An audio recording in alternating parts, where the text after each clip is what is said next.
성탄의 주인공은 변함없이 예수 그리스도이십니다. 예수님이 성탄의 주인공이라고 한다면 성탄의 조연들도 있습니다. 성탄의 대표적인 조연들, 그러면 우리는 두 그룹으로 그 조연들을 이야기할 수가 있습니다. 한 그룹은 오늘 본문에 등장하는 목자들입니다. 그리고 또 한 그룹은 마태복음 2장에 등장하는 동방박사들입니다. 동방박사와 목자들은 여러 가지 면에서 서로 대조를 이루고 있습니다. 우선 동방박사는 페르시아 궁궐에서 왕을 보자 하는 대표적인 엘리트 출신들이라고 이야기할 수가 있죠. 이들은 우상을 섬기는 제사장들이었는데 천문학과 점성술을 연구하는 그런 사람들이었습니다. 아마도 별을 연구하다가 이상한 별을 보고 심상치 않은 징조를 느끼고 그 성탄의 주인공이신 메시아를 만나고자 하는 열망을 아마 느꼈을 것입니다. 그래서 많은 시간과 돈을 투자해서 페르시아에서부터 유대 땅 예루살렘까지, 그리고 또 예루살렘에서 베들레헴까지 찾아올 정도로 아주 열정이 있는 그런 사람들이었습니다. 자, 그에 반해서 1세기 팔레스타인에 존재했던 목자들, 이 목자들은 천민 중에 천민이었습니다. 이 목자들 대부분은 예루살렘에 살고 있는 귀족들에게 고용되어져서 품삯을 받고 귀족들의 양을 대신 쳐주는 일종의 노동자라고 그렇게 이야기할 수가 있습니다. 예루살렘에는 성전이 있잖아요. 많은 사람들이 성전 제물로 양들을 찾습니다. 그러다 보니까 양들을 파는 일이 돈이 되어졌어요. 그래서 귀족들이 양들을 소유하고 있었고 귀족들이 직접 양을 칠 수가 없었기 때문에 목자들을 고용했습니다. 그래서 그 목자들을 통해서 양들을 치고 그 양들을 예루살렘 성전에다가 또 갖다 파는, 예루살렘 성전 인근에 있는 장사꾼들에게 그 양들을 파는 그런 일들을 귀족들이 했습니다. 그러다 보니까 이 목자들은 일종의 노동자들이에요. 자기들이 귀족들의 양을 돌보다가 만약에 그 양들이 잃어버리거나 아니면 그 양들을 사나운 짐승들에게 빼앗기거나 그러면 본인의 월급으로 그 양들을 배상해야만 했습니다. 그러다 보니까 맡겨진 양떼들을 지키기 위해서 때로는 위험을 감수하기도 합니다. 그리고 자기 양들을 노리는 다른 지역의 목자들, 그 목자들과 또 자주 다툼이 있었습니다. 그러다 보니까 그 당시의 목자들, 그러면 목자들에 대한 이미지가 어떠했냐면 부정직한 사람들, 도둑놈들, 싸움꾼들, 이런 이미지가 목자들 가운데 있었습니다. 바로 이런 목자들에게 메시아의 탄생을 알리는 기쁜 소식이 천사들을 통해서 그들에게 들려진 것입니다. 자, 목자들은 그 소식을 듣고 아기 예수님을 찾아가 만났습니다.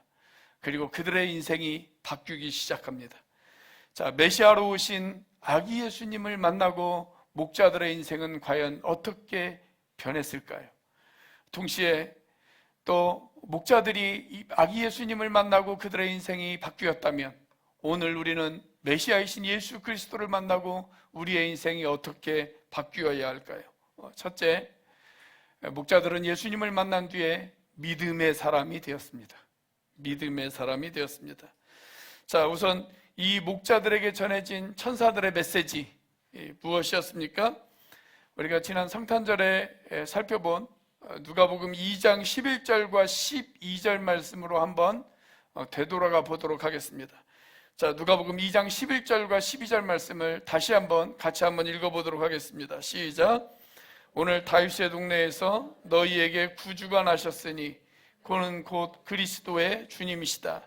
너희는 한 갓난아기가 포대기에 쌓여 구유에 뉘어 있는 것을 볼 터인데 이것이 너희에게 주는 표징이다. 목자들에게 지금까지 인류가 듣지 못했던 가장 좋은 소식, 가장 기쁜 소식, 정말 뉴스 중에 굿뉴스, 그 복음의 소식이 전해졌습니다. 그런데 사실 목자들은 이런 소식을 기다렸던 사람들이 아닙니다. 또 이런 소식을 받아들일 마음의 준비조차 되어 있지 않은 사람들입니다. 이들은 그냥 하루하루 고단한 인생을 살아가는 그런 사람들이었습니다. 이들에게 인류를 구원할 메시아, 이런 이야기는 그냥 돈 많고 시간 많은 사람들이나 관심 갖는 이야기지 자기들과는 전혀 상관이 없는 그런 이야기라고 생각해 왔습니다. 그런 그들에게 어느 날 천사들이 찾아와서 밤하늘을 찬양으로 뒤덮은 다음에 그들에게 놀라운 메시지를 전했습니다. 자, 그 메시지를 듣고 그들은 아주 단순한 마음으로 그 메시지를 믿었습니다. 자, 오늘 본문의 15절 말씀입니다. 같이 한번 읽어보겠습니다. 시작.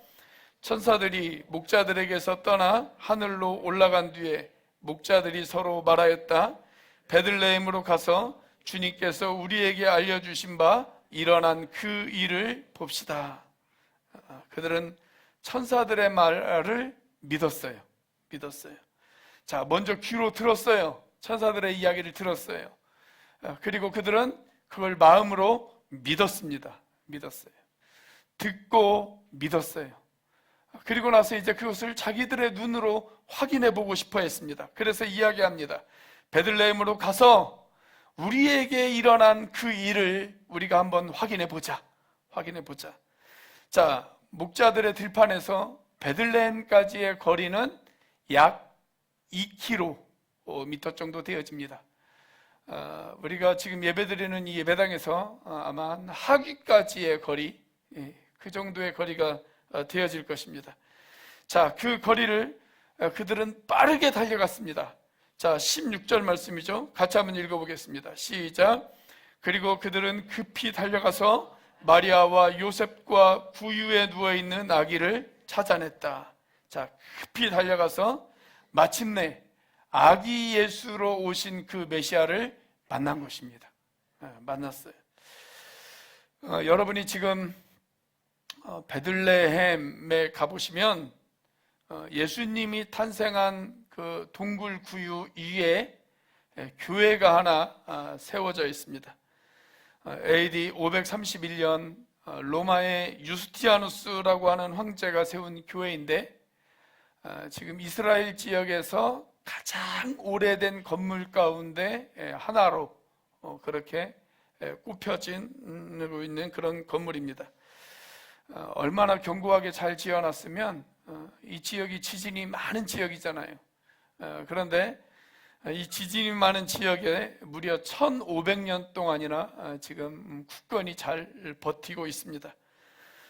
이 교회에 가보면 아주 작은 문 하나가 옆에 있어요. 사람들은 이 문을 가리켜서 뭐라고 이야기하냐면 겸손의 문이다 라고 그렇게 이야기를 합니다. 그 사람의 신분이 누구든지 이 문 안으로 들어가려면 허리를 숙여야 돼요. 허리를 숙이지 않고는 절대 들어갈 수 없을 정도로 아주 좁은 그런 문입니다.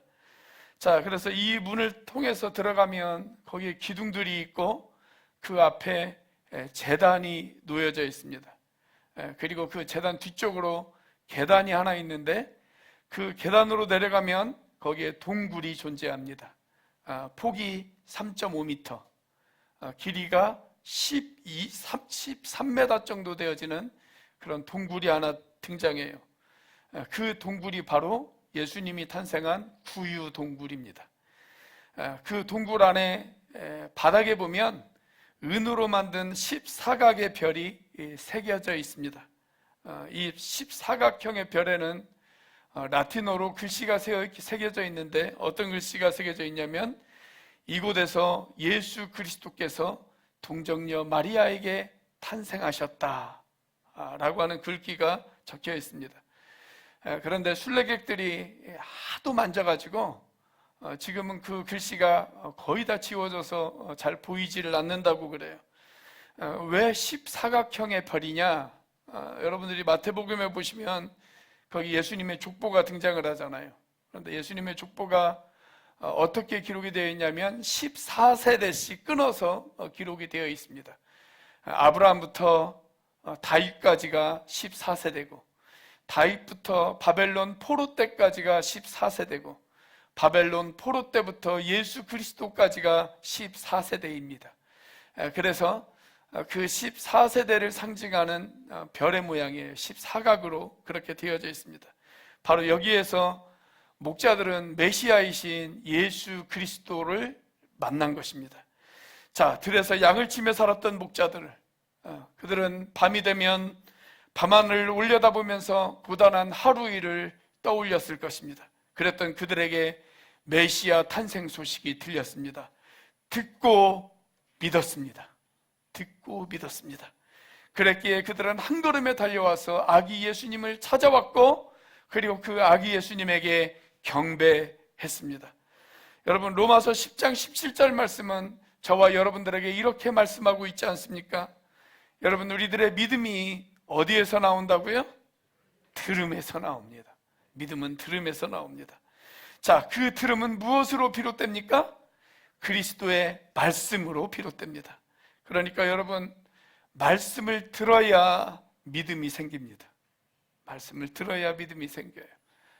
나도 2026년도에는 믿음이 있는 사람이 되어졌으면 좋겠다. 그런 기대와 소망이 있으신 분들은 말씀을 들으셔야 합니다. 말씀 듣는 것을 소홀히 여기지 않으셔야 합니다. 예배 시간마다 말씀을 듣고, 그리고 개인적으로도 하나님의 말씀을 읽고 묵상하고, 그래야 믿음이 생깁니다. 자, 여러분, 목자들은 듣고 믿었습니다. 저는 2026년 우리 온누리교회 모든 성도들에게도 듣고 믿는 역사가 일어나게 되어지기를 주의 이름으로 축원합니다. 자, 설교를 준비하면서 제가 몇 개월 전에 여러분들에게 해드렸던 욕고이 이야기가 생각이 납니다. 미국 영토인 괌이라고 하는 곳에 가보면 탈로 폭포라고 하는 폭포가 하나 있어요. 그 폭포 옆으로 한 10분 정도 걸어가 보면 거기 정글이 시작되어지고, 그 정글 안에 요코이라고 하는 동굴이 하나 있습니다. 1945년 8월 15일 제2차 세계대전이 끝나면서 일본이 항복을 선언했습니다. 자, 전쟁이 끝났다. 이 소식이 괌 전체에 들려지기 시작을 했어요. 그런데 요코이라고 하는 일본 군인은 그 사실을 믿지 않았습니다. 아마 거짓말일 것이다. 저 이야기는 우리를 유인해서 죽이기 위한 그런 거짓말일 것이다 라고 생각했습니다. 그래서 이 요코이는 정글 속으로 숨어버렸습니다. 정글 속으로 숨어서 동굴 안으로 들어갔어요. 그래서 저기 보이는 저 동굴 안에서 낮에는 동굴 안에 숨어 있고, 그리고 밤에 되면 그 동굴 밖으로 나와서 과일을 따먹고, 그 다음에 짐승들을 사냥하면서 그렇게 살았습니다. 그렇게 산 것이 몇 년 동안 그렇게 살았냐면 무려 28년을 그렇게 살았어요. 28년을. 자, 그리고 나서 28년 뒤에 사람들에게 발견이 되어졌습니다. 그리고 일본으로 돌려보내졌어요. 이 요코이가 전쟁은 끝났다라고 하는 그 소식을 들었으면서도 그걸 믿지 않은 것입니다. 믿지 않은 거예요. 믿지 않았기 때문에 28년 동안 그 어둠 속에서 참담한 인생을 살 수밖에 없었습니다. 여러분, 이처럼 복음을 믿지 못하면 과거에 묶이게 되어집니다. 그러나 믿으면 새 날이 우리를 기다리고 있습니다. 이 베들레헴의 목자들, 그들은 천사가 전하여준 그 복음의 소식을 들었습니다. 듣고 믿었습니다. 믿었기 때문에 그들에게는 새로운 인생이 시작될 수 있는 기회가 주어졌습니다. 오늘 우리에게 전해진 예수 그리스도의 복음, 이 복음을 들으셨다면 믿으시기를 바랍니다. 믿으면 그 인생이 이제 새로운 피조물이 되어질 것입니다. 2026년 그런 놀라운 축복이 저와 여러분들 가운데 다시 한번 일어나게 되어지기를 주의 이름으로 축복합니다. 자, 메시아를 만난 후 어떤 변화가 찾아왔을까요? 두 번째로 증거의 사람이 되어졌습니다. 자, 목자들은 천사들이 전해준 말을 들었어요. 그리고 마음으로 믿었어요. 그리고 달려가서 눈으로 확인을 했습니다. 자, 그런데 그것으로 끝난 것이 아니었습니다.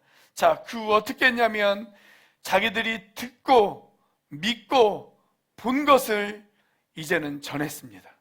전했어요. 자, 오늘 본문의 17절 말씀이죠. 같이 한번 읽어보겠습니다. 시작. 그들은 이것을 보고 나서 이 아기에 관하여 자기들이 들은 말을 사람들에게 알려주었다. 여기 알려주었다라고 하는 이 말을 다른 말로 바꾸면 퍼뜨렸다라고 하는 말로 바꿀 수가 있습니다. 이 목자들은 인류 역사상 최초의 복음 전도자가 된 것입니다. 최초의 복음 전도자가 되었어요. 어느 목사님이 매우 의미 있는 이런 글을 적으셨더라고요. 오늘날 교회에는 판사가 많다. 판사가 많다. 그래서 교회에 가보면 판단하는 사람들이 많아요. 다 자기의 기준으로 다른 사람들을 판단해요. 누군가를 판단하고 평가하고. 그러면서 이분이 또 하는 말이 뭐라고 이야기를 하냐면 오늘날 교회에는 검사도 많다. 그래서 교회는 고발하는 사람들이 많아요. 목사님, 이건 비밀인데요. 누가 그러는데요. 그러면서 왜 그렇게 다른 사람들의 이야기를 고발하는 사람들이 많은지 모르겠어요. 자, 그러면서 이분이 또 하는 말. 그런데 문제는 증인은 적다. 이것이 오늘날 교회의 문제다. 판사도 많고 검사도 많은데 증인은 적어요. 증인은. 여러분, 증인이 뭡니까? 증인은 자기가 본 대로, 들은 대로, 자기가 경험한 대로 이야기하는 사람. 그게 증인이죠. 우리가 잘 알고 있는 사도행전 1장 8절 말씀에 보면 주님의 지상명령이 우리에게 소개가 되어집니다. 여러분, 그 지상명령 기억하십니까? 자, 같이 한번 읽어보겠습니다. 시작.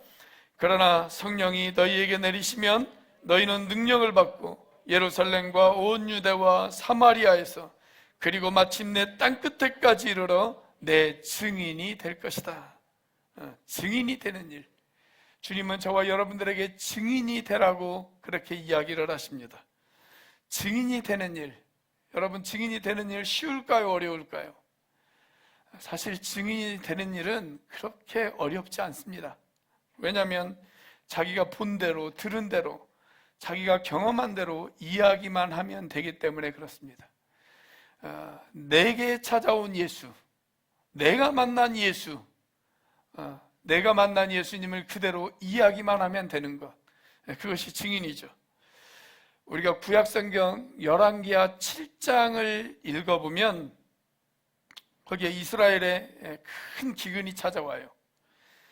먹을 것이 하나도 없어서 매우 참담한 일들이 이스라엘 땅에 펼쳐지기 시작을 합니다. 그런데 그런 기근 상태에서 한 가지 놀라운 소식이 들려집니다.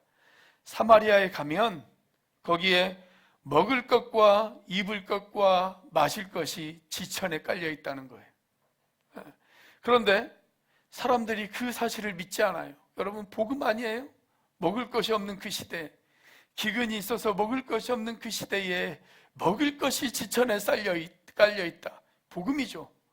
그런데 사람들이 그 사실을 믿지를 않아요. 아무도 믿지 않았어요. 자, 그때 나병 환자 몇 사람이 그것을 믿었습니다. 그것을 믿고 우리가 가서 눈으로 한번 확인해 보자 라고 이야기를 했어요. 그래서 정말 가봤습니다. 가봤더니 먹을 것이 없던 그 시대에 정말 먹을 것이 지천으로 깔려 있는 거예요. 자, 그때 그들이 이런 이야기를 해요. 우리가 여기에서 이걸 다 먹고 지금은 시간이 늦었으니 날이 밝으면 우리가 유대 땅으로 돌아가서 사람들에게 이 기쁜 소식을 알리자. 그렇게 그들이 결심을 했어요. 그런데 그때 누군가 한 사람이 이런 이야기를 합니다. 자, 열왕기하 7장 9절 말씀입니다. 같이 한번 읽어보겠습니다. 시작. 오늘은 좋은 소식을 전하는 날이다. 이것을 전하지 않고 내일 아침 해 뜰 때까지 기다린다면 벌이 오히려 우리에게 내릴 것이다. 그러니 이제 왕궁으로 가서 이것을 알리도록 하자.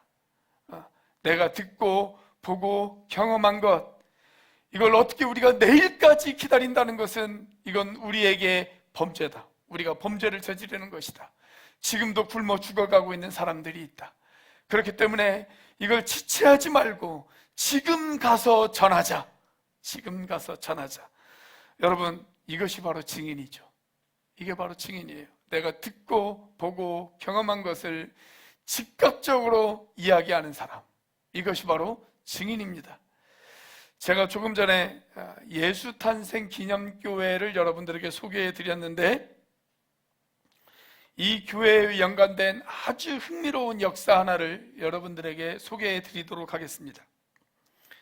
이 예수탄생 기념교회가 워낙 상징적인 곳이잖아요.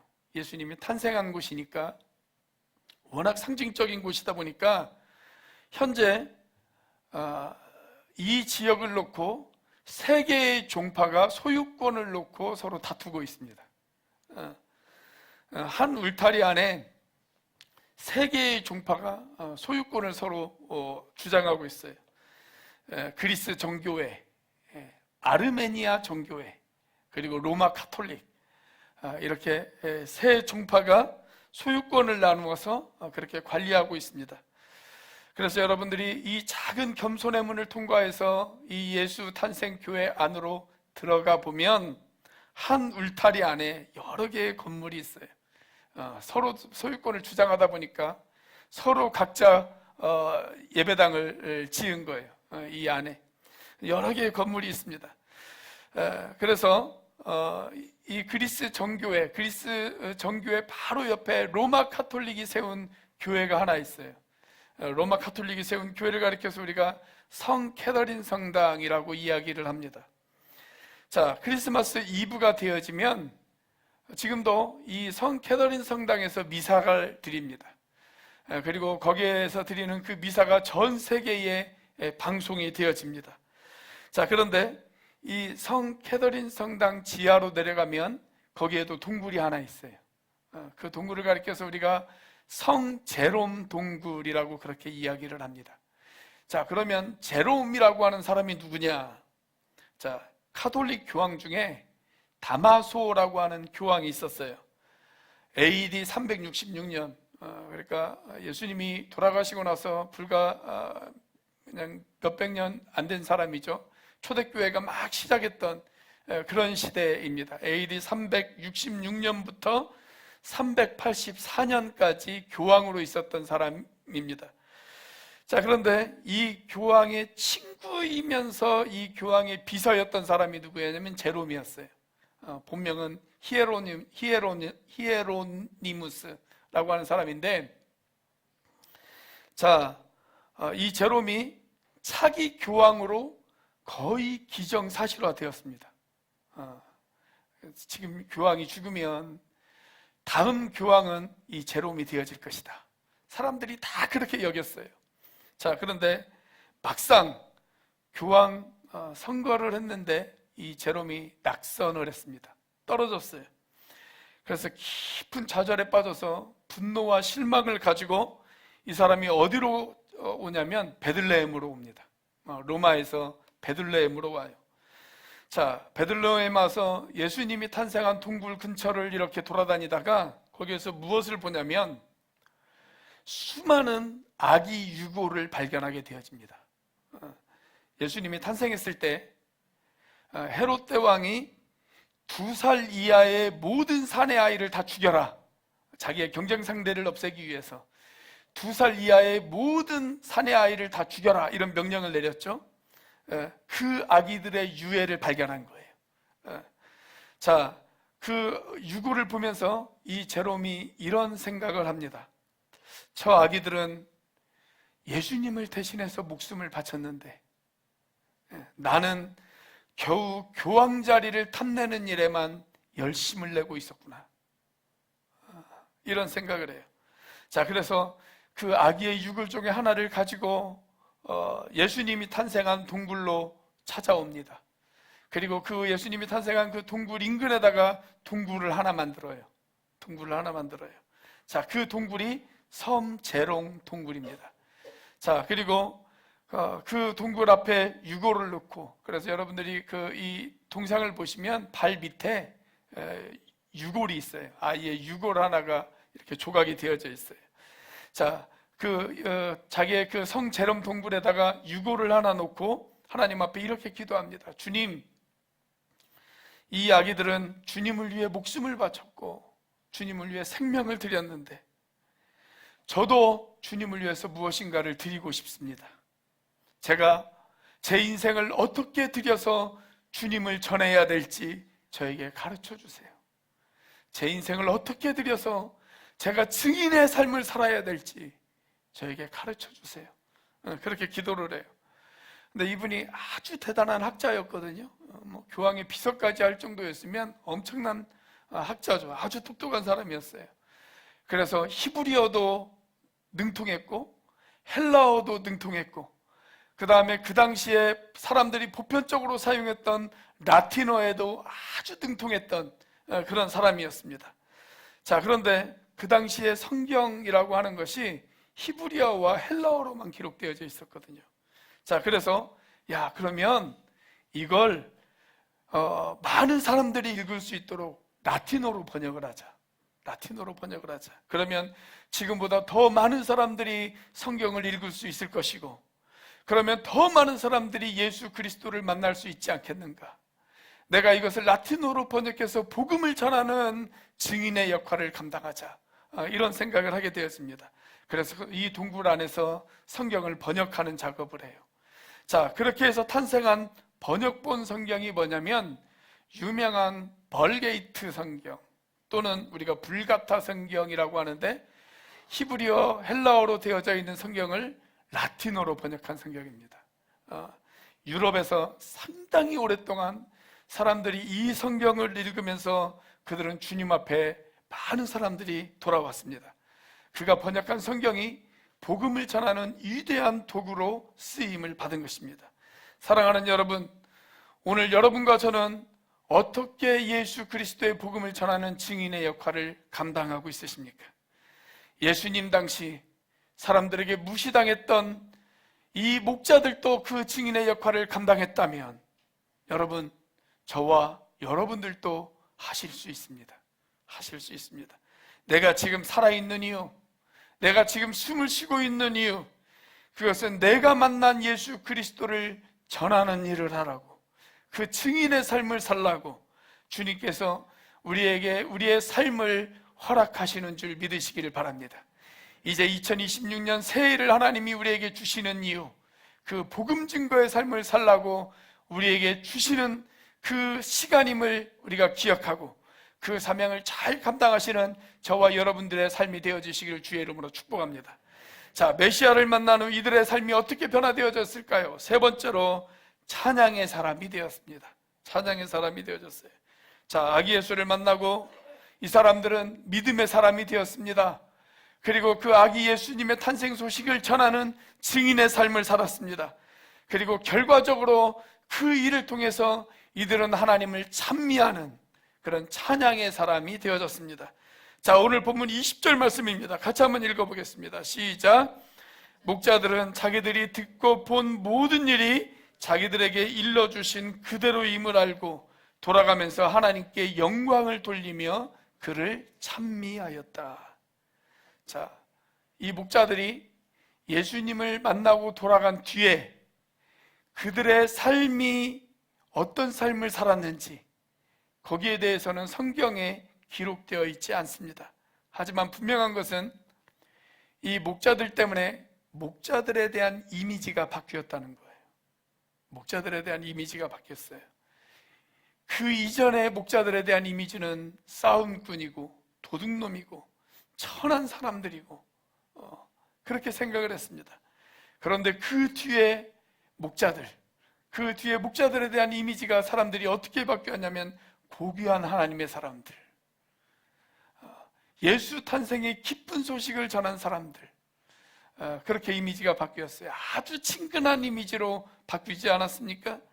그래서 그 증거로 교회 역사는 그 뒤에 교회의 영적 지도자들을 가리켜서 목사 또는 목자라고 불렀습니다. 같은 의미입니다. 목사나 목자나 같은 의미예요. 양들을 목양하는 사람들이라고 하는 그런 의미를 가지고 있어요. 우리 교회도 목자들이 있지 않습니까? 저는 본문에 등장하는 이 목자들이 아기 예수님을 만나고 그 다음에 자기들의 삶의 터전으로 돌아가서도 여전히 목자 일을 계속했을 것이라고 저는 그렇게 생각해요. 우리가 예수님을 만났다고 해서 꼭 우리의 직업을 바꿀 필요는 없어요. 그러나 예수님을 만난 사람들은 자기 직업에 대한 태도는 바뀌어야 된다라고 생각합니다. 지금까지 베들레헴 인근에서 양을 쳤던 이 목자들은 생존을 위해서 그냥 마지못해 양을 치는 사람들이었습니다. 먹고 살기 위해서 양을 치던 사람들이었어요. 자, 그러나 그 뒤로는 그들은 기쁨과 감사한 마음을 가지고 아마 이 일을 대했을 것입니다. 양을 치는 고된 일을 하다가도 그때 일을 생각하면 하나님 앞에 감사를 드렸을 것이고 하나님을 찬양했을 것입니다. 내가 들여서 양을 치는 목자 일을 했기 때문에 하나님이 나에게 예수 탄생 메시아의 그 첫 소식을 나에게 듣게 하셨지. 아마 이런 기쁜 감격들이 그들 가운데 있었을 것입니다. 조지 허버트라고 하는 그리스도인 시인이 있어요. 이분이 이런 기도시를 남겼습니다. 나의 하나님, 나의 왕이시여 나를 가르치소서. 만물 아래서 주님을 볼 수 있게 하시고 내가 무엇을 하든 그 일이 주님을 위한 일임을 알게 하소서. 여러분, 우리가 무슨 일을 하든 그 일은 주님을 위한 일이 되어야 합니다. 우리가 그렇게 살 때 하나님 앞에 영광을 돌리며 하나님을 찬미하는 그러한 인생이 되어질 수가 있지 않겠습니까? 작곡가 핸델이 저 유명한 메시아라고 하는 곡을 끝마쳤을 때 그는 마지막 음표를 악보에 그려놓고 펜을 놓고 이제 다 끝났다 이렇게 생각하면서 의자에서 일어났습니다. 의자에서 일어나서 딱 자리를 떠나려고 보니까 아니에요. 아직 다 끝난 게 아니라는 생각이 났어요. 아직 다 끝난 게 아니지. 아직 다 끝난 게 아니지. 그래서 다시 의자에 앉았습니다. 의자에 앉아서 자기가 지금까지 작업했던 그 악보의 맨 마지막 페이지 맨 마지막 밑에다가 글자 3개를 첨부했다고 그래요. SDG 이 3글자를 첨부했다고 이야기합니다. 라틴어로 이게 뭐냐면 솔리 데오 글로리아 이런 말입니다. 솔리 데오 글로리아, 오직 하나님께 영광을, 오직 하나님께 영광을. 이 3글자를 끝나고 이제 정말 끝냈다, 정말 끝냈다, 이렇게 이야기했다고 그래요. 여러분, 2025년 마지막 주일 예배를 드리고 있습니다. 2025년 마지막 주일 예배를 드리면서 우리가 이런 찬송과 감사로 하나님께 영광을 돌렸으면 좋겠습니다. 우리 다 같이 한번 따라서 해봅시다. 솔리 데오 글로리아, 오직 하나님께 영광을. 2025년을 마무리하면서 하나님, 2025년도를 살아온 것 오직 하나님께 영광입니다. 내 삶에 힘들고 어렵고 때로는 눈물 나는 일들도 있었겠지만 하나님 함께 해주신 것 오직 하나님께 영광입니다. 그리고 2026년도도 그 주님과 함께 동행하시는 저와 여러분들의 삶이 되시기를 주님의 이름으로 축복합니다. 기도하시겠습니다. 주신 말씀을 가슴에 새기고 이제 평안한 마음으로 세상을 향해 나아가십시오. 선한 일에 용기를 가지시며 악을 악으로 갚지 마십시오. 항상 연약한 자를 도우시고 병든 자를 찾아보시고 곤란당한 이웃을 위로하십시오. 모든 사람을 존경하시고 주님을 대하듯 사람들을 대하십시오. 모든 일을 믿음과 사랑으로 행하시며 어떤 일에도 소망을 포기하지 마십시오. 그리고 거룩하신 성령께 순종하여 기쁨과 감사의 삶을 살아가십시오. 우리 하나님 아버지는 항상 여러분과 함께 하실 것입니다.